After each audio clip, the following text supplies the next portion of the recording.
ahead, circling Radom and cutting off this group, which finally surrendered. Meanwhile, further north, the main Polish mass began drifting toward Lodz.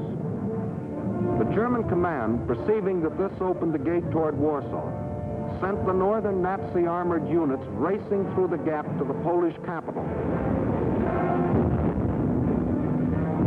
The infantry advanced in forced marches of 35 miles a day, and 2 days later relieved the panzers about Warsaw. The city was now cut off. West of Warsaw, the main Polish armies were encircled. Under terrific pressure on the ground and pounded ceaselessly from the air, they began to disintegrate. They fought on with high personal courage, but without airplanes, without communications, cut off from their general staff, the isolated Polish groups were forced to surrender, one by one. But Warsaw still resisted. The heroic strains of the Polonaise told an incredulous world that the people of Warsaw, led by Mayor Straczynski, had erected a wall of courage around their city, defying Hitler to do his damnedest.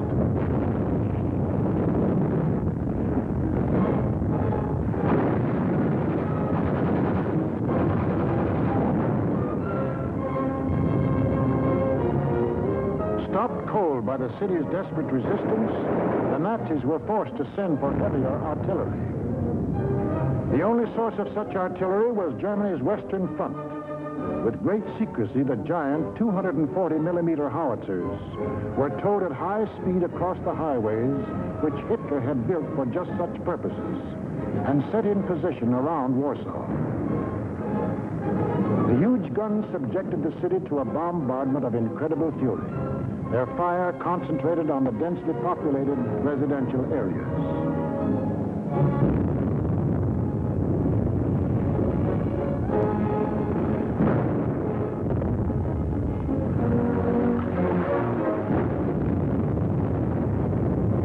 For 20 days of death and horror, every man, woman, and child fought to save his city.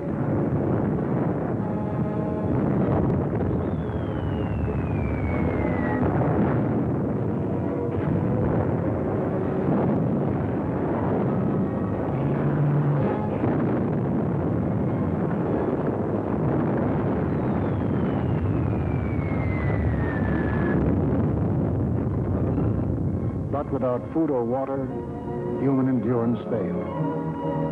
On September the 27th, the strains of the Polonaise died on the Warsaw radio, and the Polish capital was forced to capitulate.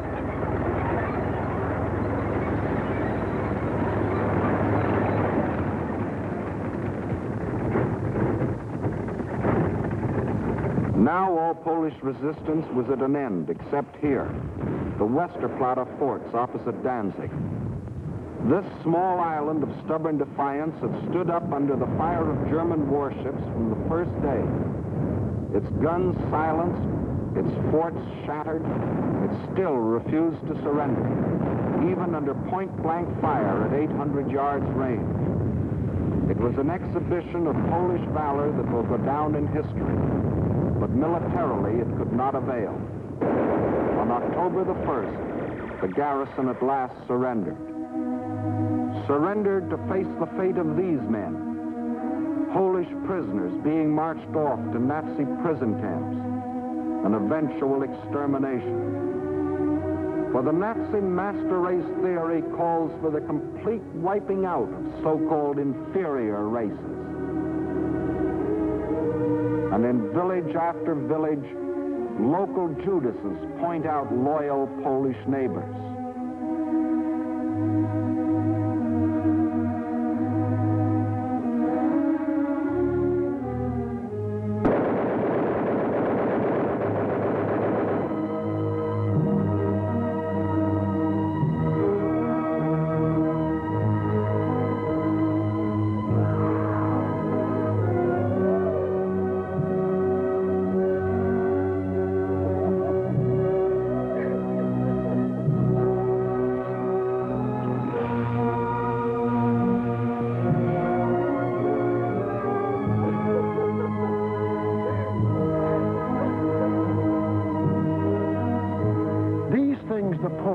can never forget.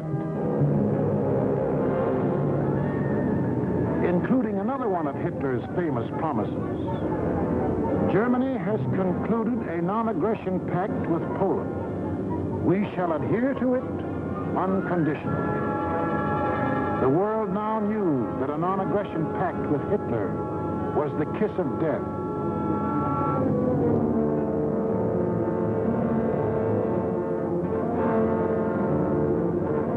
Poland was completely destroyed. Completely? Not quite. During the last days of the campaign, the Russian army entered eastern Poland and took up positions along the Bug River. The two strongest armies in Europe faced each other. Hitler could decide now whether to keep on heading east or call it quits. He called it quits. Why did Hitler quit here? He had to. To continue a drive to the east would leave Germany facing the threat he had always sworn to avoid, a two-front war. How he met that threat you will see in the next film. What Hitler thought impossible was anything but. The day after Hitler crossed the Polish border, France called up her reservists. Within 24 hours, British planes had bombed German warships in the Kiel Canal.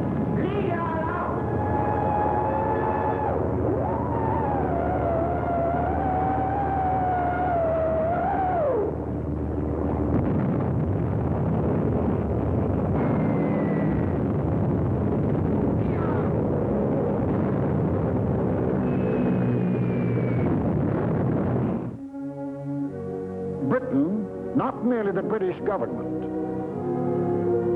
but the British people had declared war. War on Hitler and everything he stood for. The democracies did have convictions for which people were willing to stake their lives. Unprepared? Yes. But that didn't matter. For they finally realized that what was being threatened wasn't just the integrity of Poland, but the integrity of free men everywhere in the world. What tragedies, what horrors, what crimes has Hitler and all that Hitler stands for brought upon Europe and the world. It is upon this foundation that Hitler pretends to build out of hatred a new order for Europe. But nothing is more certain than that every trace of Hitler's footsteps, every stain of his infected and corroding fingers will be sponged and purged, and if need be, blasted from the surface of the earth. Lift up your hearts. All will come right. Out of the depths of sorrow and of sacrifice will be born again the glory of mankind.